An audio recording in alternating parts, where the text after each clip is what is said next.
प्यारे बच्चों, नमस्कार। आज हम कक्षा छठी के पाठ्यक्रम में से पाठ 11 दूध का दूध पानी का पानी पढ़ेंगे। दूध का दूध पानी का पानी। एक राजा था, वह अपने न्याय के लिए बहुत प्रसिद्ध था। एक दिन पड़ोस के एक राजा ने उसकी परीक्षा लेनी चाही। यह सोचकर उसने अपना भेष बदला और घोड़े पर बैठकर शहर की ओर चला। वह सड़क पर जा रहा था। रास्ते में उसे एक ठग मिला, जिसने घोड़सवार राजा से विनती की कि वह उसे घोड़े पर बिठाकर बाजार तक ले चले। राजा ने उसकी विनती मान ली तथा उसे घोड़े पर बिठा लिया। रास्ते में जब राजा पानी पीने के लिए घोड़े से उतरा तो वह ठग घोड़ा लेकर भागने लगा। राजा ने शोर मचा दिया। लोगों ने घोड़े को रोक लिया। ठग ने झगड़ा कर दिया। वह कहता था कि घोड़ा मेरा है, राजा कहता था कि घोड़ा मेरा है।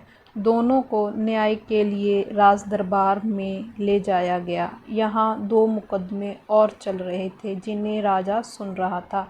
एक तो लेखक तथा किसान के बीच नौकर के बारे में था। नौकर गूंगा तथा बहरा था। किसान कहता था कि नौकर मेरा है, परंतु लेखक कहता था कि नौकर मेरा है। राजा ने नौकर अपने पास रख लिया और उन्हें अगले दिन आने को कहा।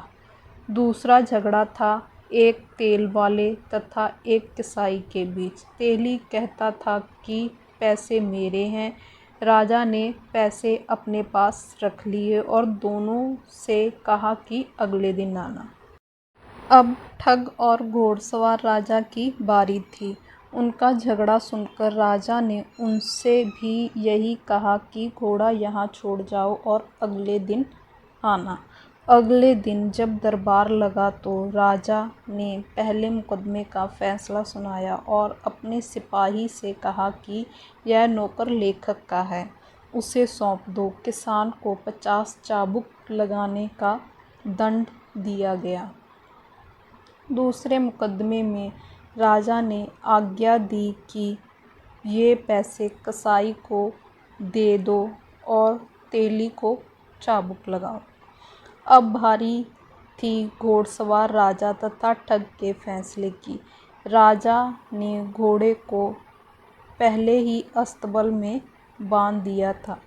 उसने पहले घोड़सवार राजा को बुलाया और उसे अस्तबल में ले जाकर कहा कि अपने घोड़े को पहचानो। राजा ने तुरंत अपना घोड़ा पहचान लिया तथा उसकी पीठ पर हाथ फेरा। घोड़े ने भी अपने मालिक को पहचाना तथा वह हिनहिनाया। फिर राजा ठग को भी अस्तबल में लाया और कहा कि अपना घोड़ा पहचानो। ठग ने घोड़ा तो पहचान लिया, परंतु घोड़े ने ठग को नहीं पहचाना। राजा ने अपना फैसला ठग के विरुद्ध सुनाया और उसे दंड दिया। पड़ोसी राजा अपना घोड़ा पाकर प्रसन्न हो गया। अब उसने अपना नकली भेष उतार दिया।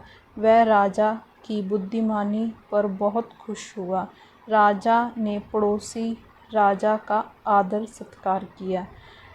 जब दरबार समाप्त हुआ तो पड़ोसी राजा ने पूछा, आपने किस प्रकार फैसले सुनाए? तब राजा ने कहा कि नौकर से मैंने पहले किसान के काम करवाए जिन्हें वह ना कर सका।